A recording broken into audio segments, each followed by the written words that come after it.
A graça e a paz a todos, uma boa noite. É verdadeiramente uma oportunidade e uma alegria enorme de poder estar aqui mais uma vez, adorando a esse maravilhoso Deus, glorificando o seu nome e podendo compartilhar com todos que aqui estão nos ouvindo, estão nas suas casas, calçadas, compartilhar desse amor, dessa maravilhosa graça. E esse amor de Deus é falar sobre a boa notícia do Evangelho, a notícia da salvação em Cristo Jesus. Mas para que essa boa notícia, meus amados, ela seja recebida com maior sentido, com o sentido pleno, que ela foi deixada pelo nosso Salvador, para que pudéssemos compartilhar dessa maravilhosa notícia, que é a notícia da salvação eterna, nós também precisamos falar sobre a condição do homem e do seu destino, do destino eterno que toda a humanidade está seguindo.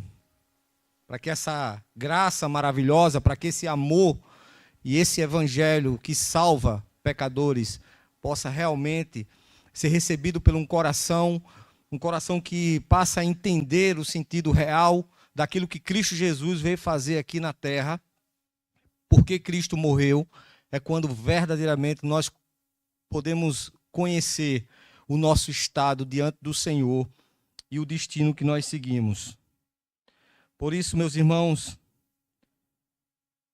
eu trago como tema para essa mensagem o destino do homem e a graça de Deus. Eu queria que você imaginasse que você está devendo para um determinado banco um valor surreal. Muito dinheiro você está devendo. Muito dinheiro mesmo. Coloque na sua mente que você não conseguiria de maneira nenhuma quitar essa dívida, mesmo que você tivesse 100 vidas para fazer isso.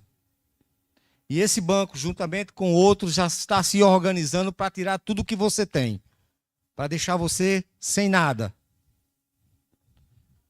Mas de repente, você recebe aí no seu celular uma mensagem de um depósito, daquele que a gente está assim, e chega aquela mensagem de um depósito na sua conta. E você fica curioso. E com muito cautela, você vai verificar esse depósito. E quando você olha, você verifica que tem um saldo na sua conta de R$1 milhão. E todas as suas dívidas, além disso, estão todas pagas. Talvez a primeira coisa que passa pela sua cabeça é: tem alguma coisa errada. Tem alguma coisa errada. E você no dia seguinte se encoraja a ir lá na sua agência verificar o que foi que aconteceu. E quando você chega lá, o gerente do seu banco, você procura o gerente do seu banco e ele diz que alguém foi lá e pagou todas as suas dívidas e deixou esse saldo na sua conta. Que esse dinheiro é seu. Esse banco, meus irmãos, meus amados, representa a cobrança e o destino de todas as pessoas que nascem no pecado. E isso eu incluo toda a humanidade. Toda a humanidade caída que herda esse mal que é o pecado. E vale lembrar que a Bíblia diz que todos estão mortos em seus delitos e pecados. Efésios 2, 1 a 3. E que o resultado final dessa dívida, ou seja, a recompensa do pecado é a morte, como está em Romanos 6, 23. Mas não só isso. A Bíblia também nos diz que nenhum de nós pode, nem tem condições, nem valor que consiga pagar essa dívida, como Paulo vai dizer em Efésios 1, 7. Espiritualmente, meus amados, todos nós estávamos e muitos estão mortos para Deus. Já nascem mortos para Deus. Talvez você que está ouvindo, que está aqui nessa noite, pergunte: mas que dívida é essa? Que eu não fiz dívida nenhuma. Essa é uma dívida de herança que nós herdamos dos nossos pais, os primeiros seres humanos viventes, Adão e Eva. E você talvez diga: mas eu não estava lá no Éden para herdar esse pecado, então Deus cobre de Adão e Eva. E eu quero dizer para você, se Deus não tivesse usado de graça e misericórdia com o ser criado, mas que ele tivesse destruído fisicamente Adão e Eva, exterminado sua criação, nem eu e nem você estaríamos aqui hoje. De maneira nenhuma. Então é por isso, meus amados, que assim, como todo mês nós recebemos, chega as nossas contas, chega os boletos que temos que pagar na nossa casa, luz, água, aluguel, cartão e tudo mais, a conta para os nossos pecados também vai chegar. E para alguns, mais cedo do que nunca. Será quando, talvez eu e você nem imaginar, nem perceber, esse boleto vai chegar. O texto básico que eu quero trazer para meditarmos encontra-se na carta aos Hebreus, no capítulo 9, apenas o verso 27. Um texto muito conhecido, que diz assim: da mesma forma, como o homem está destinado a morrer uma só vez e depois disso enfrentar o juízo de Deus. E o contexto dessa carta, para que venhamos entender melhor, o escritor aos Hebreus está escrevendo aos cristãos judeus que estavam enfrentando uma forte perseguição. Eles foram alcançados pelo evangelho, por esse evangelho que aqui estamos falando. Mas que em determinado momento, por conta dessa perseguição, eles estavam querendo voltar às práticas antigas. O autor dos Hebreus, em toda essa carta, ele vai apresentar Jesus como um sumo sacerdote, o sacerdote perfeito, e o sacrifício final pelos pecados. E nesse capítulo 9, ele descreve o poder do sangue de Cristo e da nova aliança que ele nos oferece. E nesse versículo 27, ele nos lembra a realidade inevitável da morte e do julgamento subsequente, destacando a necessidade que todo ser humano tem de um Salvador, da salvação através do único Cristo Jesus, o Filho de Deus. E para isso, meus amados, eu queria trazer alguns pontos e meditar junto com você nessa questão do destino do homem e da graça de Deus. Meditar segundo aquilo que o autor aos Hebreus escreve nesse versículo 27, capítulo 9. E o primeiro ponto é a certeza da morte. Imagine aqueles primeiros objetos que foram usados para medir o tempo. Tinha um que colocavam areia dentro, é bem o primeiro mesmo, chamado de ampulheta. Vira de um lado para o outro, a areia vai descendo, os grãos vão passando ali, e aí vai escorrendo esses grãos de areia, e é o tempo que está se esgotando pouco a pouco.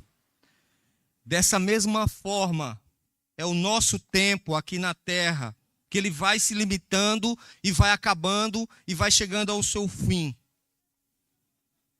Cada um de nós tem um tempo determinado para viver e para morrer. E disso nós não temos, meus amados, como escapar. Não tem como escapar da morte. Eu sei que isso não é difícil de entender. Acredito que todos que aqui estão, que todos que estão ouvindo, por algum momento já perdeu alguém, algum parente, um ente querido, ou alguém que você conheça. Isso nos dá a certeza de que a morte é real e que vai chegar para todos. Por isso é que falamos que a morte é uma certeza que ninguém consegue escapar. Nenhum ser humano consegue. É algo que não podemos evitar, independente da nossa condição social, do nosso poder econômico ou da nossa situação física. Não tem, de maneira nenhuma, como escapar dela. A maior prova que nós temos, irmãos, é a pandemia que passamos, ou que ainda estamos num processo diferente passando, em que podemos entender que não houve classe social, dinheiro, poder, não houve nada. Ela chegou para todos e muitos foram levados. Precisamos refletir sobre isso. O nosso tempo é curto, não tem como pará-lo. E eu preciso lembrar que temos uma dívida com Deus e o dia dessa cobrança está chegando. A morte, meus amados, não é apenas um evento físico, mas é a separação espiritual de Deus como consequência do pecado original de Adão e Eva. Como Paulo vai escrever aos Romanos no capítulo 7, no verso 12, ele diz: portanto, da mesma forma como o pecado entrou no mundo por um homem, e pelo pecado a morte, assim também a morte veio a todos os homens, porque todos pecaram. Essa realidade deve nos despertar, meus irmãos, para a brevidade da vida e a urgência de encontrar a redenção. E isso nos leva a refletir sobre como nós estamos vivendo nossa vida. Será se nós estamos preparados para o dia inevitável, quando o nosso tempo se esgotar? Estamos investindo nosso tempo em coisas que têm valor eterno e não em coisas passageiras? Viver uma vida correndo atrás de ganhar, de trocar carro, de comprar casas, de viajar, e só apenas isso, e não pensar na sua eternidade, quando você passar por esta vida, através da morte, o que vai acontecer com você? O que é que você vai levar? E quando eu estava meditando nessa palavra, eu me lembrei da história de quando Alexandre o Grande, uma história muito conhecida, ele já estava perto da sua morte e ele chama seus generais para dizer seus últimos 3 desejos, ou seja, ordem que ele estava dando para que eles cumprissem. E a primeira ordem que ele dá é que depois sua morte, os melhores médicos da época fossem quem carregasse o seu caixão segurando ali naquelas alças. O segundo desejo, ele quer que todas as suas conquistas em ouro, em prata, em bens preciosos, fosse derramado no chão a caminho do seu sepulcro, aonde eles iam passar com o seu caixão. E o terceiro desejo é que suas mãos fossem colocadas para fora do caixão. E aí um general dele, curioso, pergunta para ele: mas Senhor, por que esses desejos? E ele explica para ele. Ele diz: o primeiro desejo, que os médicos, melhores médicos que existem hoje, carreguem o meu caixão, para que todos vejam que eles não têm poder sobre a cura. O segundo desejo, que todos os meus bens e conquistas valiosos sejam derramados no chão, para que todos vejam que minhas conquistas aqui vão ficar, eu não levarei nada. E o terceiro desejo, que as minhas mãos sejam colocadas para fora do caixão, para todos verem que eu vim sem nada e nada eu levarei. A certeza da morte nos chama, meus irmãos, a uma vida de propósito e de preparação. Mas não é propósitos de lucros e prosperidade, mas o propósito de Deus, que Deus criou para cada um de nós. Quer viver uma vida que o glorifique enquanto aqui estivermos. E de preparação para onde nós iremos. Se é para estar com Ele nas regiões celestiais, se é para ser recebido por Ele, como na própria palavra Ele diz: vinde benditos do meu Pai. Quando eu olho, meus irmãos, para o que o salmista escreveu, no versículo que a irmã Maria José aqui também citou, no Salmo 90, no verso 12, que ele diz assim: ensina-nos a contar os nossos dias para que o nosso coração alcance sabedoria. Essa sabedoria não é apenas para viver bem, mas para viver de acordo com os propósitos de Deus. E precisamos estar conscientes de nossas ações e decisões, sabendo que elas têm consequências eternas. Porque aquele que tiver sua vida nas mãos de Jesus, esse terá os maiores tesouros já vistos por toda a humanidade. Mas os que desejam viver apenas buscando os prazeres dessa vida, que essa vida oferece, sem olhar para aquilo que agrada aos olhos do Senhor, esses passarão toda a eternidade sofrendo, assim como um verme agonizando no fogo e que não vai poder morrer. Precisamos pensar, meus irmãos, sobre a certeza da morte. O segundo ponto é sobre a realidade do juízo. Pense num tribunal, no dia do julgamento, cada um de nós estará diante de Deus para responder por nossas ações. Não haverá desculpas nem justificativas, apenas a verdade de toda a nossa vida, de tudo que fizemos aqui nessa vida. E eu acredito, meus amados, que o grande e maior erro das pessoas é achar que Deus julgará a humanidade, assim como os juízes dessa terra, humanos, eles fazem com seus critérios falhos, porque eles mesmos são falhos. Eles sofrem com a mesma natureza caída que eu e você sofrem. Já com Deus, não será assim. Porque Deus, ele é santo. Deus, ele é justo. Deus, ele é amor. E o seu amor está em linha com a sua justiça. Deus, irmãos, ele nos amou tanto que entregou o seu filho para morrer no nosso lugar. Essa é a maior expressão de amor que existe. E esse amor que ele deu o seu filho para que eu e você não morra eternamente, está em linha com a justiça que ele puniu a Jesus lá na cruz.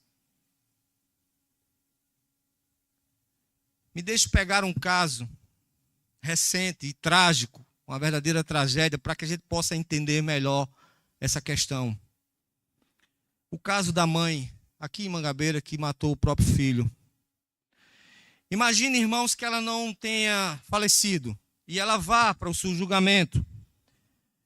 E lá no seu julgamento, o juiz olhasse para ela e dissesse: olha, fulana, eu sei que você cometeu um crime muito grave, muito bárbaro, mas eu sou um juiz muito amoroso e bondoso, e por isso eu te dou liberdade, você não será acusada de nada, você pode ir embora e eu vou apagar todas as transgressões que estão na sua ficha.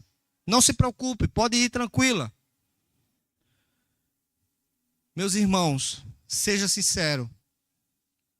Você acha que esse juiz foi justo diante do caso acontecido? Agora, se Deus não é falho como um juiz pecador, ele é santo, ele é puro, ele é justo, ele não vai condenar o pecado e o pecador cometido contra ele, contra a sua santidade. Ele não será um Deus santo, justo e perfeito.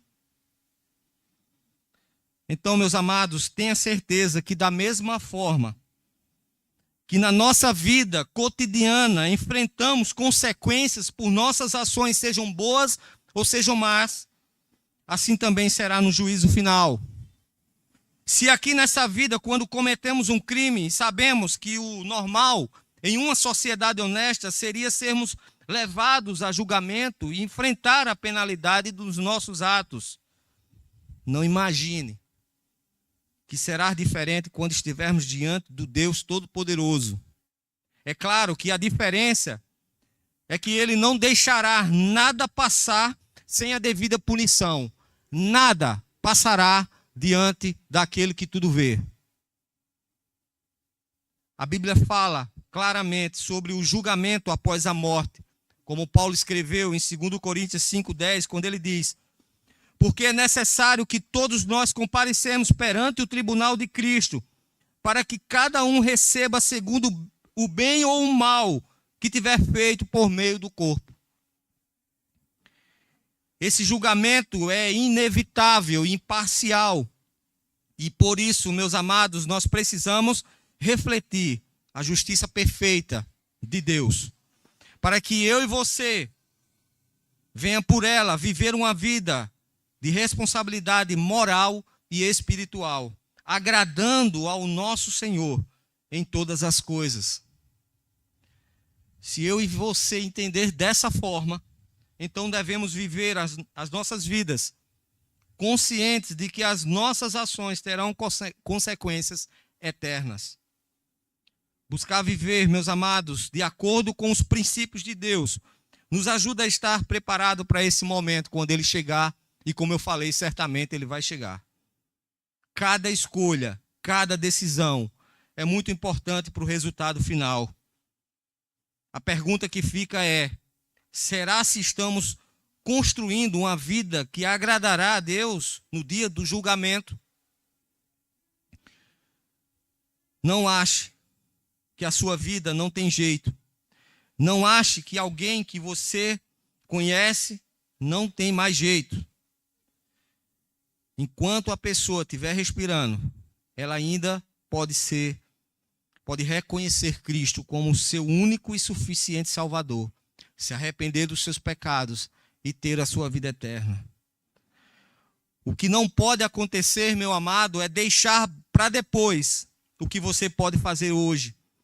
Porque a vida, ela é como um sopro, como foi falado aqui. É como uma neblina que amanhece e logo ela desaparece.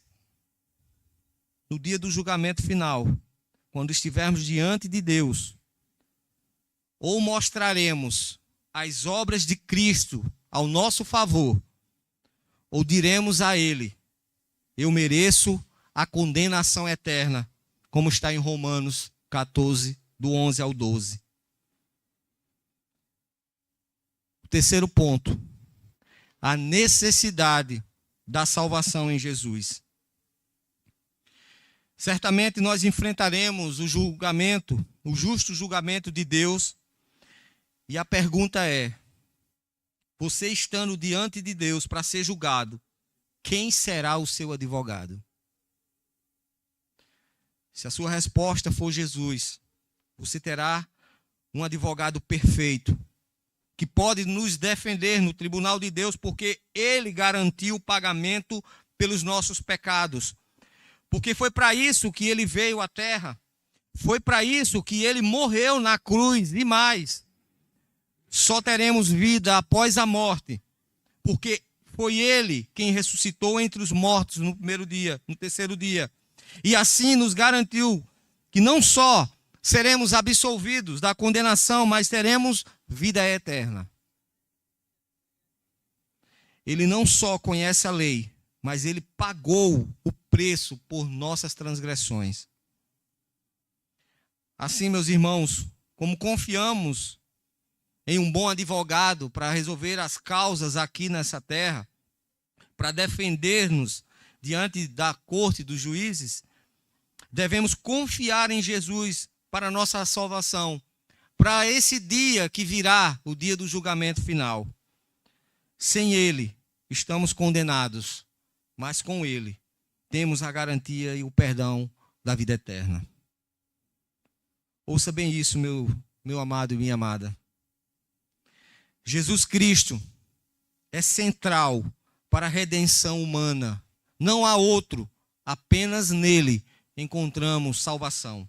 Como Paulo vai dizer em 1 Timóteo, no capítulo 2, no verso 5 a 6, quando ele diz: porque há um só Deus e um só mediador entre Deus e os homens, Cristo Jesus, homem, o qual se deu a si mesmo em resgate por todos. E esse todos aqui é como nós encontramos em João 3,16, todos que nele crê e se arrependerem dos seus pecados, esses terão vida eterna. Entenda, meus amados, a salvação não é baseada em nossos méritos, naquilo que fazemos e achamos que fazemos algo de bom. Nada que eu e você fizer pode garantir a nossa salvação.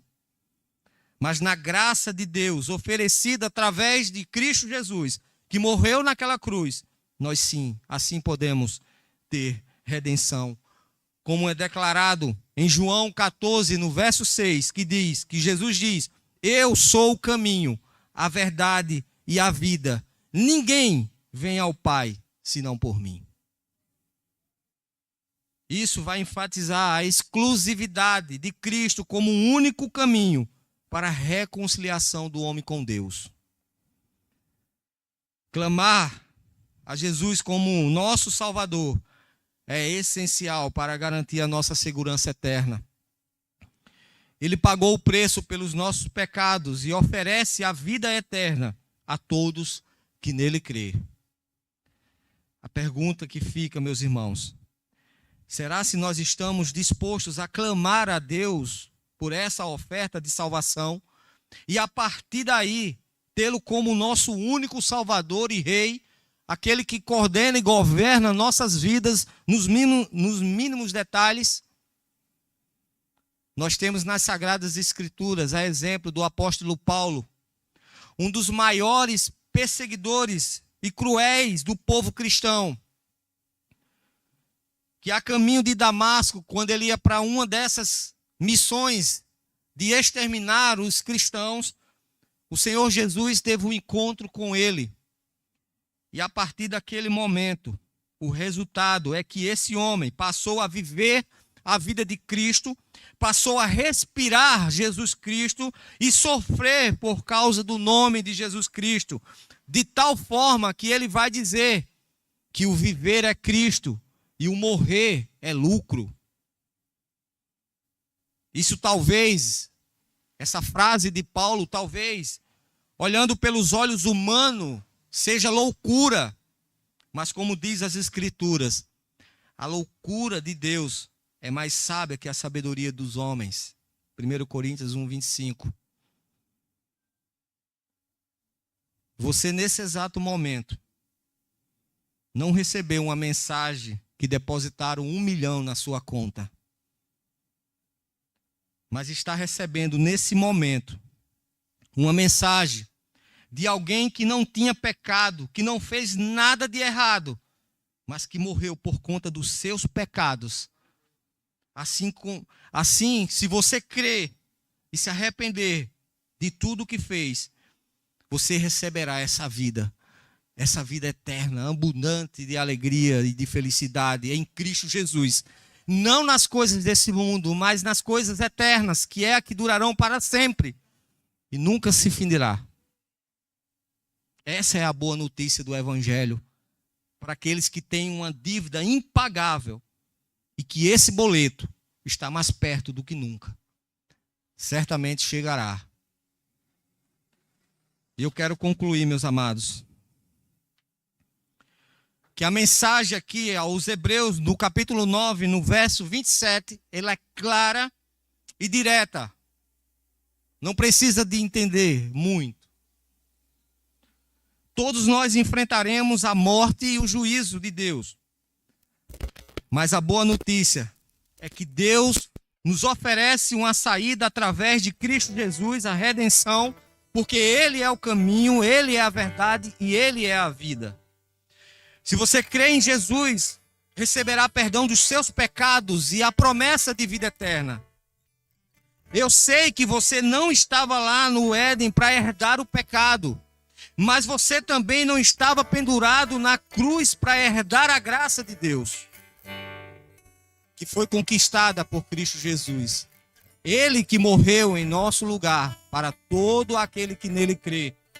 E todo aquele que nele crê terá a sua vida transformada. Então, meu irmão e minha irmã, essa é a boa notícia do Evangelho. Se você está perdido, Jesus é o caminho. Se você está vivendo na mentira, Ele é a verdade. E se o salário do pecado é a morte, Jesus é a vida para a sua alma. Que o Senhor Jesus possa tocar em nossos corações e reconhecermos os nossos pecados e reconhecer que nós precisamos desse Salvador, dessa graça maravilhosa que não nos custa nada, apenas crer nele para a salvação eterna. Nós precisamos olhar para a graça de Deus através de Cristo Jesus, que veio para nos salvar. Ele não veio para mudar a sua vida financeira, ele não veio para mudar exclusivamente o seu casamento, a sua família, mas ele veio para tirar você de um destino que você não tem noção de como será e lhe dar aquilo que eu e você não merece, que é a vida eterna. Que Ele nos ajude a confessarmos, que Ele nos dê graça em nossos corações para crer nele e não sair nessa noite do jeito que chegamos. Que o Senhor nos abençoe e nos ajude em nome de Jesus.